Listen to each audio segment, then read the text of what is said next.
Islamic bank क्या करता है? इस्लामिक बैंक के पास जो लोग अपने पैसे जमा कराते हैं, मुदारबा, ये भी मुदारबा और ये कर्ज, तीन तरह के लोग इनके पास आते हैं। दो मुदारबा की बुनियादों पे आते हैं, और मुदारबा दो इसलिए कि कुछ ये कहते हैं कि हम 3 महीने के लिए रख रहे हैं, 6 महीने के लिए रख रहे हैं, और कुछ कहते हैं कि हो सकता है कल परसों निकाल लें, लेकिन है मुदारबा। और एक आता है कर्ज, करंट अकाउंट कर्ज की बेसिस पे होता है। अब जो डिपॉजिट आता है, ये डिपॉजिट आगे बैंक अपने भी कुछ पैसे इसके अंदर मिलाता है और फिर बैंक इसको इन्वेस्ट करता है आगे।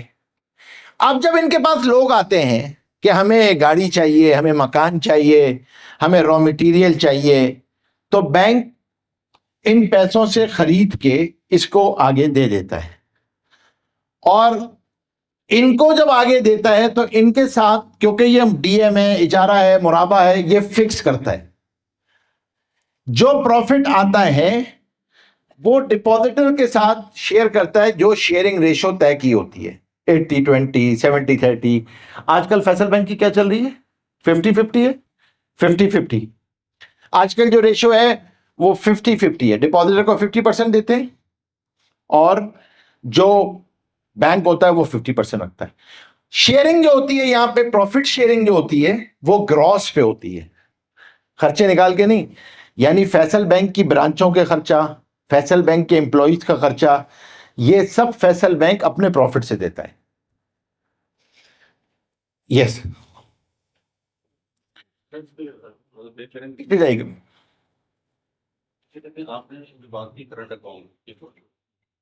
आपने बात की करंट अकाउंट की, हम दोनों पर्सपेक्ट से देख रहे हैं। एक तो ये कॉर्पोरेट लेवल पे और इंडिविजुअल बेसिस पे। अब हम यहाँ पे कर्ज दे रहे हैं, अगर हम कर्ज ले रहे हैं, कर्ज ले रहे हैं, कर्ज ले रहे हैं, बैंक ले रहा है ना कर्ज, ठीक है, हम दे रहे हैं इंडिविजुअल क्लाइंट है जो भी है, तो हम कर्ज दे रहे हैं, तो वो बैंक आगे जाके इन्वेस्टमेंट करता है, उसी पे प्रॉफिट दे रहे हैं, ठीक है। अच्छा, पहली बात तो ये कि यहाँ पे जो कन्वेंशनल पे एक बात आती है अपॉर्चुनिटी कॉस्ट की, ठीक है। वो कन्वेंशनल साइड पे जो अपॉर्चुनिटी कॉस्ट है, इस्लामिक साइड पे उसका रोल क्या है? अगर हम इंडिविजुअल बेसिस पे जाएं, तो मैं अगर किसी को कर्ज दे रहा हूँ तो मेरी नीयत ये है कि किसी का भला हो रहा है, ठीक है, मैं उस पर कोई कॉस्ट नहीं ले रहा, और मैं सोच रहा हूँ कि ठीक, मुझे कॉस्ट नहीं चाहिए। बट यहाँ पे जो मैं बैंक को कर्ज दे रहा हूँ, वो आगे जाके उसी से फायदा ले रही है, ठीक है। तो क्या मेरा, लेकिन आप दे क्यों रहे हैं? आप दे क्यों रहे हैं? मेरी नीयत इसमें ये नहीं है कि उसका भला हो रहा है। लेकिन आप क्या क्यों दे रहे हैं? आपके पास जब ये टीडीआर अवेलेबल है तो आप करंट अकाउंट क्यों खोला है आपने? वक्त की नजाकत है, मुझे रखना है, मुझे सेफ्टी चाहिए। सही है, मुझे मैं ऐसा करना चाह रहा हूँ ना, मैं में पैसा नहीं रख सकता। सही है, क्लियर। तो यहाँ पे मैं अपॉर्चुनिटी कॉस्ट क्यों नहीं देखूं? और इंडिविजुअल बेसिस पे, मिसाल के तौर पर, अगर आप मुझसे 5 लाख रुपए मांग रहे हैं, ठीक है, मुझे कोई फायदा नहीं है, मैं ये कहूँ कि 5 लाख मैं कहीं जाके इन्वेस्टमेंट करूंगा, मुझे प्रॉफिट में आपको वो 5 लाख क्यों दूं, मैं आपका भला क्यों सोचूं? तो इसको इंकरेजमेंट करने के लिए इस्लाम में क्या है कि मैं बगैर किसी अपॉर्चुनिटी कॉस्ट के मैं आपको पैसे दूं। देखिए, आप आज करंट अकाउंट में, इस्लामिक बैंक में जो बंदा करंट अकाउंट रखवा रहा है अपने प्रॉफिट को छोड़ के, वो दो ही वजह से, या तो वो कारोबार करता है और उनको बहुत सारे चेक इशू करने हैं जो वहां पे, ठीक है, तो उसकी जरूरत है। दूसरी चीज ये है कि वो पैसा हिफाजत के लिए रखवाना चाहता है, लेकिन वो किसी वक्त भी निकलवा लेगा, वो नहीं चाहता कि मैं किसी टीडीआर के उसमें जाऊं, ठीक है। तो या तो उसकी बिजनेस की नेचर ऐसी है, और उस नेचर के साथ साथ सिक्योरिटी भी है, क्योंकि अगर वो अपने पास रखेगा तो मसला होगा। लेकिन इन दोनों वजूहात से बैंक के लिए तो नफा कमाना जायज है, क्योंकि बैंक ने तो कर्ज लिया है, उससे ट्रांजैक्शन ही कर्ज की है। कन्वेंशनल बैंक भी कर्ज ही लेता है, करंट अकाउंट की नेचर कन्वेंशनल बैंक की भी कर्ज है, बिकॉज दोनों के कॉन्ट्रैक्ट में डिमांड लायबिलिटी लिखा हुआ है। Demand liability is the salient feature of a कर्ज। फर्क यहां पर सिर्फ यह है कि यहां इस्लामिक बैंक कोई चीज उस पर अदा नहीं करता उसको। हम सिर्फ ये कहते हैं, वो क्यों इस बैंक, फैसल बैंक में आया, वो क्यों किसी कन्वेंशनल बैंक में, सूदी बैंक में नहीं गया? वो इसलिए नहीं गया कि भाई ये मैंने रखवाना तो करंट में ही है, क्योंकि जो सहूलियात मुझे अपनी चाहिए चेक्स की, क्योंकि मुझे कभी कभी फौरी पैसा चाहिए, वो मुझे करंट अकाउंट में मिलेगा। तो अब दो आदमी आपके पास कर्ज लेने के लिए आते हैं, कर्ज मांगने दो आदमी आते हैं। एक आदमी कहता है कि भाई आप कर्ज रखवा दें, आपका पैसा महफूज रहेगा, जब आपको चाहिए होगा एटीएम के थ्रू, चेक के थ्रू, जितना चाहिए हम आपको दे देंगे, ऑनलाइन चाहिए दे देंगे, और हम आपके पैसे को आगे हलाल कारोबार में लगाएंगे और हम नफा कमाएंगे। आपको वो बताता है। और दूसरा आदमी आपसे कहता है कि भाई आप मुझे दे दीजिए, आपका पैसा महफूज रहेगा, आपका पैसा जो है वो जब आपको चाहिए होगा आपको मिल जाएगा, और आपको इसी के साथ साथ जो है वो जब एटीएम ऑनलाइन जैसे भी होगा मिल जाएगा। हाँ, इस पैसे को हम आगे सूदी काम में लगाएंगे और हम उससे सूद कमाएंगे। तो आपके पास दो आदमी है, आप किसी एक को सिलेक्ट कर लें, दैट्स योर चॉइस, क्योंकि लीगली ये बिल्कुल क्लियर यहां पे लिखा हुआ है कि ये करंट अकाउंट है और नोबडी इज पुशिंग यू। आप अपने एतबार से सिलेक्ट कर लें। प्लेटर में 3 प्रोडक्ट्स रखी हुई हैं, आप उसमें से सिलेक्ट कर लें। क्या कहते हैं? आपने बताया कि वो सूदी काम में आगे जाके इन्वेस्ट करेगा और आपके पास ये डिक्लेरेशन है, फिर भी अगर कोई वो चूज करता है तो उसके तो इसलिए मुनासिब नहीं है ना, इसलिए कोई इसको पसंद नहीं करता कि आप उनको क्यों फैसिलिटेट कर रहे हैं। आप सूदी बैंक में भी करंट अकाउंट क्यों खुलवा रहे हैं? Because you are facilitating them ना। उसका मेरा सवाल इजारा को लेकर था। जैसे आपने भी घर की मिसाल दी है कि आज अगर घर बेच रहे हैं और 3 साल की किस्तों पे बेच रहे हैं तो आपने प्राइस उसकी फिक्स कर ली, तो इजारा में जब आप गाड़ी फाइनेंस कराते हैं कोई, तो उसकी भी प्राइस फिक्स कर देते हैं। बट ये जो कायबोर बेस एनुअल, इसके ऊपर गाड़ी, सबसे पहली चीज ये है कि ये तय करो ये क्या है इजारे में। केवाईएस क्या है आपके और बैंक के दरमियान।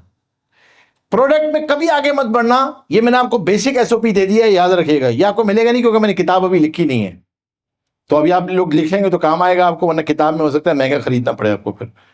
लेकिन ये उसूल याद रखना, आप आगे नहीं बढ़ने दूंगा मैं आपको जब तक केवाईएस नहीं बताएंगे। आप मुझे बताएं क्या है रेंटल। तो आपने जब घर किसी से कभी किराए पे लिया है, तो जब वो कहता है हर साल 10% बढ़ाऊंगा, तो क्या कहता है? क्योंकि घर का वो मालिक है और वो किराया बढ़ा सकता है। तो यहां भी जब आपको गाड़ी किराए पे देता है तो वो आपसे कहता है कि मैं किराया हर 6 महीने बाद बढ़ाऊं। समझे? ये है बुनियादी चीज। सर यहाँ पे थोड़ा समझ, हाँ प्लीज। इस पर्सपेक्टिव में आपने जो करंट अकाउंट का पर्सपेक्टिव था उसमें तो ये क्लियर हो गया कि यहाँ पे हम एक कॉल से अपॉर्चुनिटी रख रहे हैं तो हमें सेफ्टी चाहिए और हमें इकोनॉमिक सिस्टम चलाना है। मैं इंडिविजुअल बेसिस पे जब बात करूँ तो इंडिविजुअल बेसिस पे न मुझे कोई अपॉर्चुनिटी है तो मैं किसी को कर्जा क्यों लूँ? आप क्या करेंगे? हिफाजत से रखना है आपको पैसा?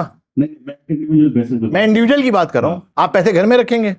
नहीं, मैं सिर्फ ये बात कर रहा हूँ कि आप मुझसे आ रहे हैं कर्जा मांगने, ठीक है, मैं उस पर कोई कॉस्ट नहीं रख रहा। हर चीज की कॉस्ट है ना सर, मैं आप पे कॉस्ट नहीं रख रहा। मैं आपको सिर्फ 5 लाख दे रहा हूँ, आपको आप कहते हैं कि 6 महीने बाद में वापस करूंगा, मैं आपको क्यों लूँ? तो इस्लाम यहाँ पे क्या इंकरेजमेंट दे रहा है? मैं क्यों? क्योंकि आपसे कोई भी नहीं मांगता है, इंडिविजुअल को कोई भी करंट अकाउंट ओपनिंग के लिए नहीं कहता। करंट नहीं सर, मैं आप थोड़ा पर्सनल लाइफ पे लेके आऊंगा। मैं पर्सनल की ना, इनफरादी आदमी के पास जाके कोई सेल वाला करंट अकाउंट नहीं सेल कर सकता। इनफरादी आदमी सर वो खाली कस्टमर लूज नहीं करता, वो 4 और लोगों को खराब करता है, दूसरे जो वो खराब करेगा। वो बोलता है भाई ये साथ आप गए काम नहीं कीजिएगा इनके साथ, उस आदमी के साथ काम मत कीजिएगा। और आई नो आप हजरात के साथ ही हैं, आप लोगों के साथ ही हैं, पीपल हैं, वो इधर से उधर जाते हैं, कस्टमर उनके साथ मूव हो रहे होते हैं, वो नाफा यहाँ मुंतकिल हो जाएंगे तो वो यहाँ आ जाएंगे, वो उधर चले जाएंगे। Why? Because they believe on them. इसीलिए अच्छा सेल मैनेजर वो होता है जिसको नो कहना आती है कि सॉरी, अगर आपको इतनी आपकी जरूरत है ना तो ये मेरे प्लेटर में नहीं है, ये वहां से मिल जाएगी आप। लेकिन आइंदा जब उसके पास अमाउंट आएगा ना, वो फिर आपसे पूछने आएगा, क्योंकि उसको पता है कि your opinion is the honest opinion. So the come back to the answer of the current account, again मैं आपसे कहूंगा कि करंट अकाउंट हो या हमारी कोई ऐसी ट्रांजैक्शन हो जो लो प्रॉफिट ट्रांजैक्शन है, जो बुनियादी तौर पे डिजाइन हुई है किसी कॉर्पोरेट के लिए, वो इंडिविजुअल को सेल करना मिसकमिटमेंट है। और ताकत जो है ना, वो यूनिवर्सल ट्रूथ है, वो सच के साथ है। झूठ बहरहाल झूठ होता है, शायद वक्ती तौर पे आपकी जरूरत को पूरा कर दे, लेकिन आपको ये बहुत याद रखना चाहिए कि योर, अगेन मैं रिपीट करूंगा, मैंने शुरू के 5-10 मिनट में ये बात कही थी, I am repeating again, your non verbal communication is much faster than your verbal communication. जो आपका अंदर का बिलीव और इंटेंट है ना, ये मच फास्टर होता है, बहुत फास्ट होता है ये। So the level of trust अगर ब्रीच होता है तो एवरीथिंग गॉन। ट्रस्ट आता है आपके बिलीफ पे, आपको कितना बिलीफ है अपनी प्रोडक्ट के ऊपर, आप कितने ताकत के साथ इसको बेच सकते हैं। And if you don't have a belief, it means that your non verbal communication is weak. आप जुगाली कर लें अल्फाज की, आप 10 अल्फाज बोल के बेच लें उसको, लेकिन ट्रस्ट नहीं आएगा उसको। Yes please. हाँ एक चीज बस क्लियर कीजिएगा मुझे। मैं जैसे कि आपने कहा था कि करंट अकाउंट जो हमारी इस्लामिक बैंक के लिए वो कर दे, तो उससे पहले आपने प्रॉफिट की सेविंग बताई थी। Every loan that draw any premium is रिबा। सो जो हम करंट अकाउंट पर जो वी बैंक आर अर्निंग रिबा, वो अर्न करते हैं या सिर्फ करंट अकाउंट में हमारे पास हम बैंक उसको रखते हैं, या उसमें जो रिबा अर्न होता है तो क्या करते हैं उसका? इसका मतलब ये है तारीफ का, हर वो कर्ज जो अपने साथ किसी नफे को खींच के लाए, ये उसूल लेंडर के लिए है, बोरोवर के लिए नहीं है। बोरोवर तो हमेशा कर्ज जरूरत को पूरी करने ही के लिए लेता है। मैं आपसे कर्ज लूंगा तो अपनी जरूरत पूरी करके नफा कमाऊंगा, हो सकता है। ये मसला लेंडर के लिए है। लेकिन सर यहाँ पे एक चीज आ जाती है, तो जो रखवा रहा है, हम बैंक आप रखवा रहे हैं, आपको अगर मैं लौटाऊंगा मैंने वही 5 लाख तो फिर आपने 5 लाख पर सूद कमाएंगे। आपको पता होगा लास्ट 6-7 महीने पहले एफबीआर ने बैंक्स पे एक अलग टैक्स लगा दिया था इन्फ्लेटेड प्रॉफिट्स की वजह से, कि बहुत ज्यादा प्रॉफिट कमा लिया है तो इस पे 40% और टैक्स लगा है। आपको आइडिया होगा। तो ये तो फिर वो लग्जरी में आ गई ना। इसका मतलब ये है कि जो करंट अकाउंट एज बारोइंग की जा रही है तो वो लग्जरी में है। तो फिर ये इवन आप निजाम बैंक को देख लें, मतलब ऑल बैंक्स वर इंक्लूडेड, कि जिनका एक्सपेक्टेशन से ज्यादा प्रॉफिट आया था और उन पर टैक्स लग दिया गया था। तो इस सेंस में क्या कहेंगे आप? ये तो फिर वो आपकी लग्जरी आ गई। आपको इतना बगैर, आपको जो बारोअर है आपको कोई कॉस्ट नहीं दे रहा, लेकिन आपके इतना ज्यादा प्रॉफिट कमा लिया है आपके करंट अकाउंट से, आपको उस पैसे से जिसका आप कुछ भी नहीं दे रहे। तो इस सेंस में क्या आपका? नहीं, आप क्या कहना चाह रहे हैं, सवाल क्या है इस पे? लेकिन सवाल यही है ना कि इन्होंने कहा है कि प्रॉफिट तो नहीं मिल रहा, लेकिन एक सर्टेन लेकिन एक जरूरत के हिसाब, आपने कहा कि जो कर्ज दिया जाता है वो जरूरत के हिसाब से दिया जाता है। मैं आपसे अगर कोई कर्ज ले रहा हूँ तो वो मेरी जरूरत पूरी करने के लिए, लेकिन उस चीज से मैं जाके अयाशी करूँ तो उससे मैंने उसको कनेक्ट किया। देखिए, एक बात याद रखिएगा, उसूल बात याद रखिएगा कि आपकी जो प्राइसिंग है ना, प्राइसिंग और आप पे जो टैक्स है, ये गवर्नमेंट की जिम्मेदारी है। सवाल यह है कि कोई कर्ज लेकर क्या करता है, कर्ज लेकर क्या करता है, ये एक अलग मसला है। और कर्ज लेकर कोई आदमी सूद लेता है, कर्ज देकर, ये एक अलग मसला है। तो हम दो मसलों को मिक्स नहीं करें। पहले तो हम ये समझ लें कि कर्ज देकर उस पर नफा लेना ये सूद है, ये तो समझ में आ गया। जहां तक कर्ज लेने वाला जो कर्ज ले रहा है उसके लिए ये लेना जायज है या नहीं है, तो मैंने आपसे अर्ज कर दिया कि अगर उसकी जरूरत है देने वाले की तो वो जरूरतन दे, वरना नहीं है। हाँ, गवर्नमेंट को क्या करना चाहिए? गवर्नमेंट को यह करना चाहिए कि एसेट मैनेजमेंट फंड्स के अंदर भी और बैंक्स के अंदर भी वो अपनी कुछ डिक्लेरेशन लगाए कि इतना % प्रॉफिट आपको देना होगा परसेंटेज में। ये करना चाहिए, ये गवर्नमेंट को करना चाहिए। ये गवर्नमेंट को रिकमेंडेशन भी गई हुई है कि they should come in it, कि आपको आना चाहिए। क्योंकि पाकिस्तान की industry, financial market, asset management भी और बैंकिंग भी दुनिया के प्रॉफिटेबल इंडस्ट्रीज में से है। दुनिया में कहीं इतना प्रॉफिट नहीं होता कितना किसी एसेट मैनेजमेंट में इतना प्रॉफिट होता है जो कंपनीज कमाती हैं और जो इसमें। लेकिन हाँ, government can play their role, the government should play their role. लेकिन अगर गवर्नमेंट रोल प्ले नहीं करती तो ट्रांजैक्शन हराम नहीं हो जाएगी, ये सवाल है। उसूली बात ये ध्यान में रखिएगा।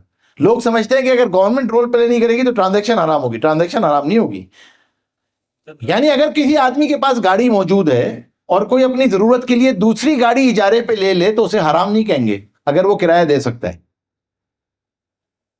अगर वो किराया दे सकता है। हाँ, उस दूसरी गाड़ी को किराए के लेके उसने सूद पे कर्जा लिया और फिर उसका किराया अदा किया तो कहेंगे हराम है। क्यों जरूरत थी भाई जब तुम्हारे पास एक गाड़ी थी?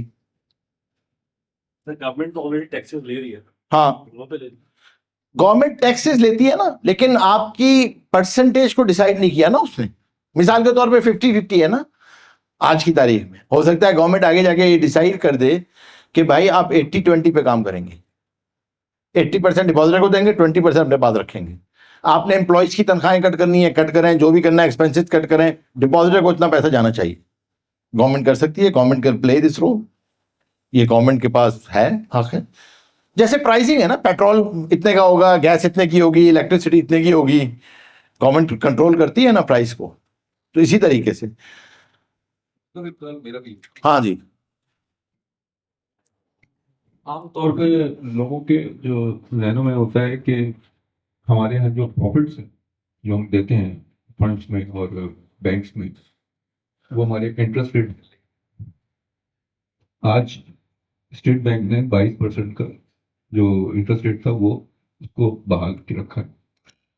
कल अगर यही इंटरेस्ट रेट्स 14% पे आ जाए तो हमारे जो हलाल फंड्स हैं, जिसको हम अपने यहाँ कहते हैं एसेट मैनेजमेंट कंपनीज में, तो वो उनके रेट भी उससे लिंक होंगे और उतने ही पे आ जाएंगे।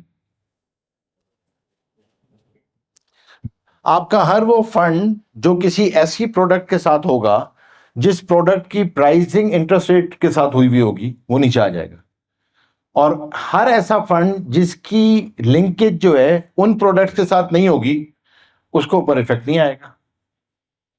ये it might be possible, it depends. अगर आपने मिसाल के तौर पे सुकूक बेस्ड फंड है आपका, और सुकूक का जो रेंटल आ रहा है वो इंटरेस्ट बेस्ड रेंटल आ रहा है, काइबोर के साथ है वो रेंटल, तो अगर सुकूक अगर आपका रेंटल नीचे जाएगा तो जाहिर सी बात है प्रॉफिट आपका नीचे जाएगा। हो सकता है और नीचे चला जाए तो बिल्कुल नीचे चला जाएगा। ये हुआ है 2010 में, 2008 में आपको काफी सारा लॉस आ जाता है, आप नीचे जा सकते हैं क्योंकि रेंटल आपका नीचे चला जाएगा। सवाल ये था कि ये प्राइसिंग जो है कोइंसिडेंटली मैच करती है, क्योंकि इंटरेस्ट रेट की जो प्राइस है वही इसी आगे पीछे सबको की प्राइस होती है। क्या बात? सुकूक का जो रेंटल है ना वो उससे डिसाइड, बेंचमार्क वो होता है रेंटल का। तो अगर एक महीने में रेंटल कम हो गया तो ऑटोमेटिकली इसका इंपैक्ट जो है वो उन तमाम पर आ जाएगा जो सुकूक होल्ड कर रहे होंगे, क्योंकि आपके पास तो सुकूक के रेंटल्स की इनकम आ रही है ना, वो रेंटल को बेंचमार्क करते हैं आप। और वो आप रेंटल को बेंचमार्क करते हैं तो ऑटोमेटिकली आपकी हिट कर जाएगा आपकी प्राइसिंग के ऊपर। हाँ, अगर आपने सिर्फ और सिर्फ जो है वो कैपिटल मार्केट में लगाया हुआ था और स्टॉक मार्केट में स्टॉक फंड था आपका, उसका इससे कोई ताल्लुक नहीं था, तो वो स्टॉक के साथ चलेगा, उसका इससे कोई ताल्लुक नहीं होगा, उस पर कोई हिट नहीं आएगी। ये वाइस वर्सा भी हो सकता है, बिल्कुल हो सकता है। इट ऑल डिपेंड कि आपने बीइंग अ इन्वेस्टमेंट एजेंट अगले के पैसे कहां लगाए हैं, और यही वो ऑनेस्ट डिसीजन है जो कस्टमर आपसे चाह रहा होता है। जैसे वो तो उस टाइम आप जब आप उसके तुम्हारा अकाउंट खोल रहे हैं तो आप उसकी केवाईसी करते हैं कि आया वो, अगर एक बंदा रिटायर है डेफिनेटली मैं उसके पैसे स्टॉक में तो नहीं लगाऊंगा ना, ठीक है। उसके बाद जो अभी आपने कहा 2008 में जो बुक से डीएफसी तो हिटें आई थी, उस टाइम आपने जो मार्केट से जो चीज ली हुई थी वो फिक्स उसके आपने बुक्स में 100 रुपीज का लिया हुआ था, और जब उसे एससीसी ने सर्कुलर निकाला तो आई उसको मार्केट हुआ तो आप उसकी मार्केट के अंदर प्राइस क्या आ रही है। जब एलएचसीटीसी उसमें आपने देखा काफी सारी कंपनी ने डिफॉल्ट भी किया था, फिर रीस्ट्रक्चर हुआ, फिर उन्होंने रीडिजाइन करके लोगों बिल्कुल सही है, बिल्कुल सही कह रहे हैं आप। क्वेश्चन वाइज उन्होंने कस्टमर को पैसे वापस किए। कि आपको पता है उस टाइम स्टॉक मार्केट फ्री भी हो गई। हाँ, रुक गए थे ना, इसलिए आपको नीचे जाके फ्लोर लगाना पड़ा था, 40 पे फ्लोर लगाना पड़ा था कि भाई उससे नीचे नहीं आएगी आपकी, ताकि आपको प्रॉब्लम ना आए। तो आप कह रहे हैं कि अभी तो हम डेफिनेटली वो मार्केट कर रहे हैं, जो चीज हमने ली है इसको ज्यादा सबूत की बात कर रहे हैं, पुराना वाला सबूत तो नहीं है। नहीं, अब तो आपका जो रेंटल चल रहा है एग्जैक्टली आप एज इट इज रेंटल पास कर रहे हैं, एज इट इज रेंटल को इनकम में ले रहे हैं। अच्छा, जैसे मुदारबा की ट्रांजैक्शन है जिसमें आप पैसा देते हैं, इसी तरह अगर दोनों अपने पैसे को लगाएं और दोनों काम करें तो इसको मुशारका कहते हैं। लेकिन मुदारबा हो या मुशारका हो, प्रॉफिट डिस्ट्रीब्यूशन परसेंटेज से होगी, प्रॉफिट फिक्स नहीं हो सकता, ना मुशारका में ना इसमें। तो ये उसूली चीज है, ये एक प्रोडक्ट है।